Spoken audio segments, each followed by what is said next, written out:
I am Eva Cervantes, and I teach language arts at Centennial Middle School, 8th grade and 7th and 8th grade EL, and am in the Crane School District.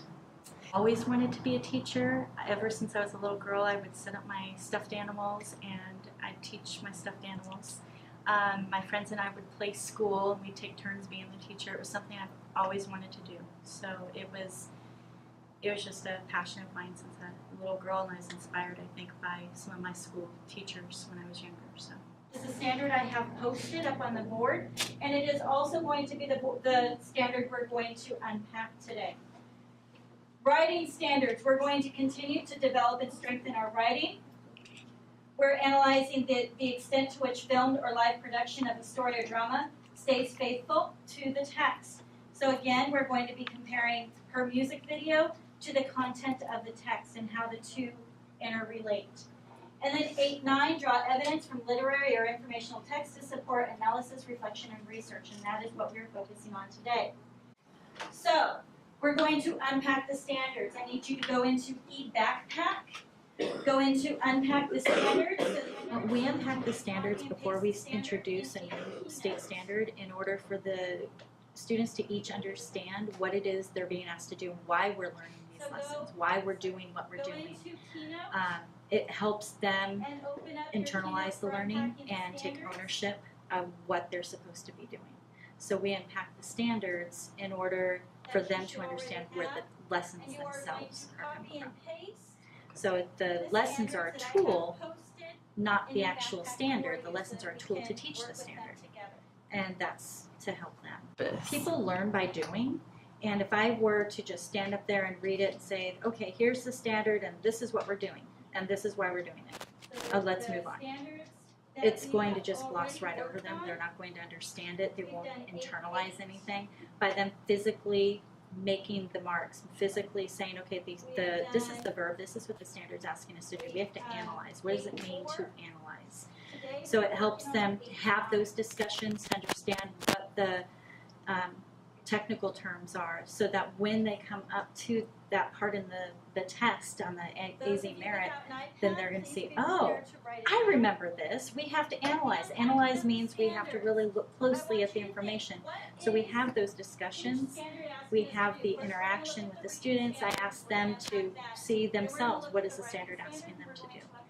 And by them really thinking about it and doing it, then they understand, okay, now where this is coming from. So, and we do that with every time we introduce a new standard, we have them unpack the standards.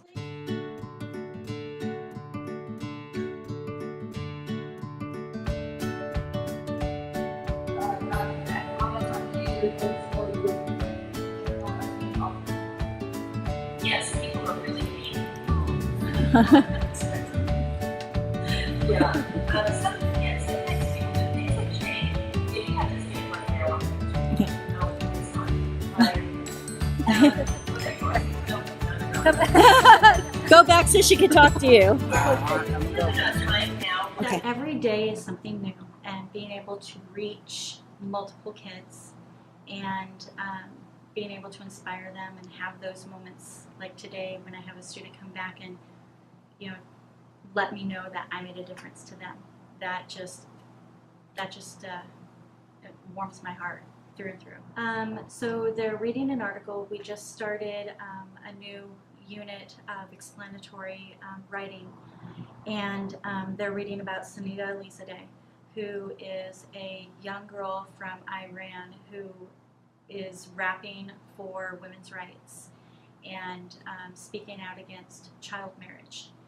And we're moving on to talking about the inequalities other countries have versus what the United States have. And they have a tendency to just stay within their own little bubble and not truly understand what's happening in other countries. And so it was those aha moments of, wow, this is happening in other countries. You never know. It's a possibility, yes. It is.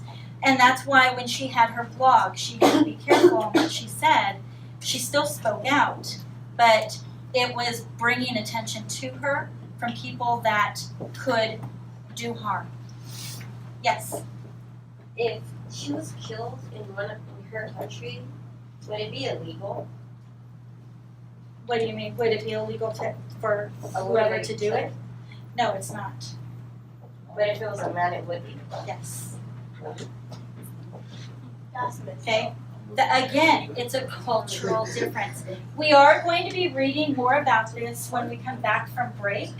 We're starting the unit now. When we come back from break, we're going to read more about things from Saudi Arabia and 11 things Saudi women cannot do. And it's going to be a huge culture shock. We're so used to having equality and having an equal say here that when things happen in the other countries that are different than what we're used to, it's almost a shock to us.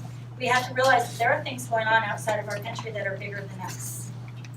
Okay? Make sure you have the entire article marked. On the, add a page to it, and I want you to write 3 things that surprised you when reading this article. Yes? When her mother speaked out against her getting married, When she spoke out, yes? when she spoke out against her getting married to the man, what was her father's reaction? That information we don't have here, but we can make a logical conclusion based on the culture that he probably was not too happy about it. And she was probably punished for speaking out. But since Sunita did not get married, we know that he also went along with it. So we don't know. We don't have all of that information, and that is something that we can look up later. Definitely, but I don't have the answers to that. So he's in between a normal, like what we suspect, and Malala's father, in a way? Right. Malala's father was very supportive of her. And I'm guessing that's kind of the way her father was because she did not have to get married off. But there still was that cultural thing that he should follow. So I don't know. That's a very good question, and again, it's something we can look into. It was them reading about how this girl was going to be sold off to somebody else to be married, this older man, when she was just 16 years old. And it was for money for her brother's wedding. And she was going to be sold for $9,000. And everybody just, their mouths kind of dropped when they were reading that. It was a realization that this is happening somewhere else. And it's developed a lot of really good conversations. The students were having some really good interactions with each other, talking about their opinions, and that is going to help them when it comes to the writing part that we're going to be doing on Friday. And when we come back from break, they're going to be reading about 11 things that Saudi women cannot do. And so they're going to be able to make those connections. But I love what I do and I keep doing what I do. In the community theater, I bring that, my experience, to the classroom. When I do my drama club after school, my experience I bring to them. When I'm doing the filming of movies, I'm bringing that experience to them. When I'm working with the community, with the Yuma Library District, I'm bringing that back into the classroom. So everything I do outside of school, I use as a teachable moment for all of my students as a whole. My passion is teaching, and to be recognized by my peers for that, as well as others in the community, is a wonderful feeling in and of itself.